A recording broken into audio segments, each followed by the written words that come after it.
थी, लेकिन अमीर बाप की बेटी सृष्टि पर उसकी मां जान छिड़कती। मेरी बेटी कितनी प्यारी है, भगवान सबको सृष्टि जैसी बेटी दे। सृष्टि धीरे धीरे बड़ी होती है।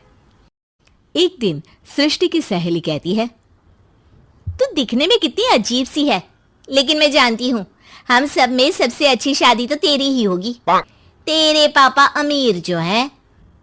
और बता नहीं सकते यार, दहेज तो हर कोई देता है, ये क्या ज्यादा ले जाएगी अपने पति के लिए? अरे बड़े शहर में कोठी है इसके पापा की। अरे पापा की है ना, कौन सी इसकी है?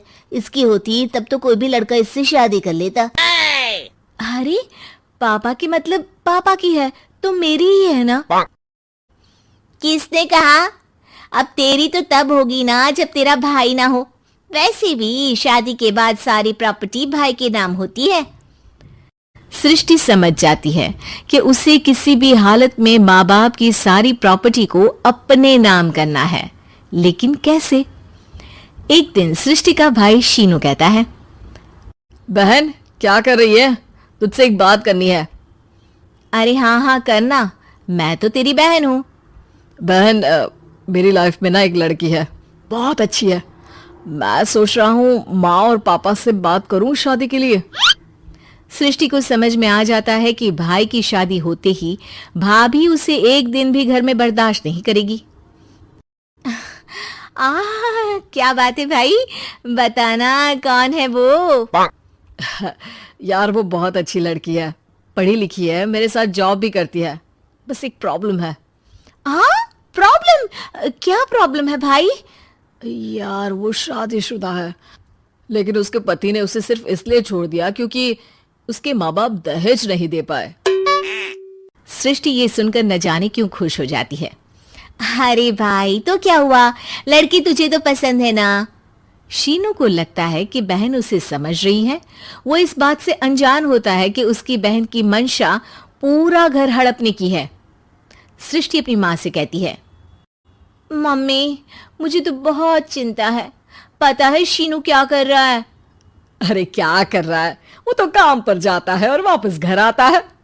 नहीं ना माँ, वो यही तो नहीं कर रहा, बाकी सब कर रहा है। आपको पता है उससे प्यार है, और वो भी एक शादीशुदा लड़की से। ये क्या हो गया? मैं सोसाइटी में क्या मुंह दिखाऊंगी? अरे तेरे पापा तो यही कहेंगे कि मैंने ही उसे बिगाड़ दिया है। माँ देखो, मेरी बात मानो, पापा पर भी विश्वास करने की जरूरत नहीं है। अब आप ही बताओ, पापा इतनी देर घर के बाहर रहते हैं क्यों? बोलो। अरे बेटा वो तो नौकरी करते हैं ना। तू बहुत भोली है माँ। पापा का ऑफिस तो 7 बजे खत्म हो जाता है, लेकिन देखो कितनी देर से आते हैं। अरे नहीं नहीं बेटा, ऐसी कोई बात नहीं है। सृष्टि माँ को एक औरत से बात करते पिता की फोटो दिखाती है। देखो माँ कैसे हैं पापा। मैं ना कहती थी कि पापा सही नहीं है। मैं तेरे पापा से बात करूंगी, दे फोटो मुझे।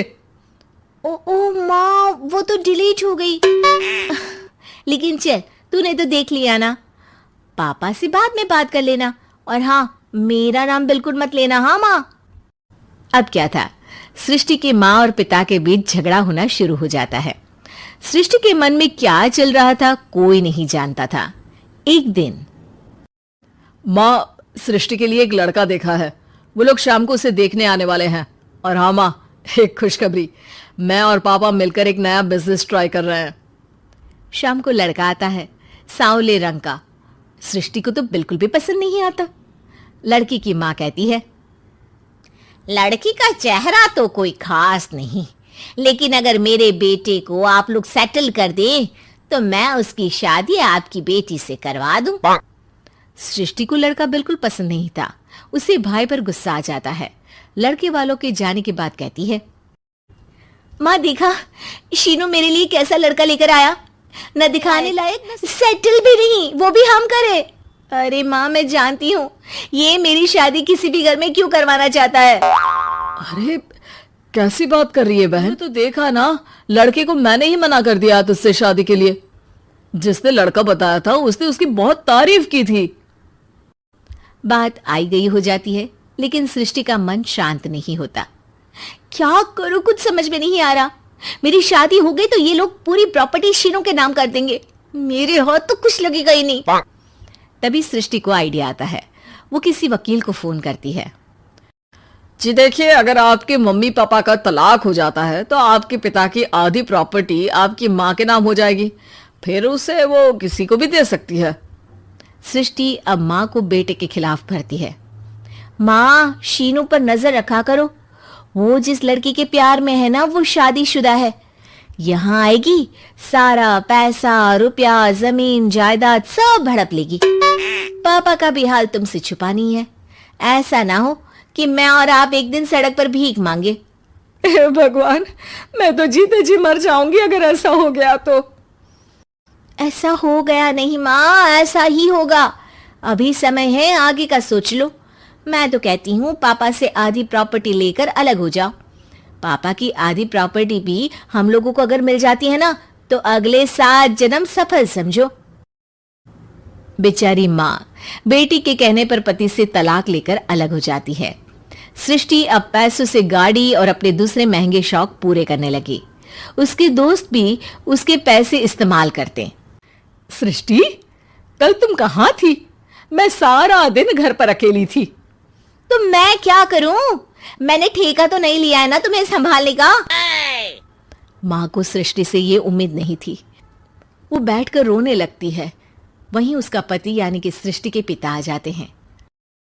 मैं जानता था कि तुम्हारा यही हाल होगा, तो आपने मुझे रोका क्यों नहीं? मैं रोकता तो तुम रुकती क्या? सृष्टि के कहने पर तुमने मुझ पर अपने बेटे पर शक किया, लेकिन तुम ये भूल गई कि कैसे हम दोनों ने मिलकर जीवन में इतना सब खड़ा किया।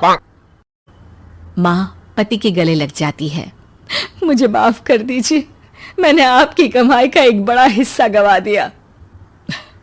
कोई बात नहीं, तुम साथ हो तो मैं ऐसी 7 प्रॉपर्टी खड़ी कर दूंगा। तभी वहां सृष्टि आ जाती है रोते हुए। माँ, मयंक ने मुझे छोड़ दिया। वो बोल रहा था जब तक मेरे पास पैसे थे तब तक ही वो मेरे साथ था। पापा, माँ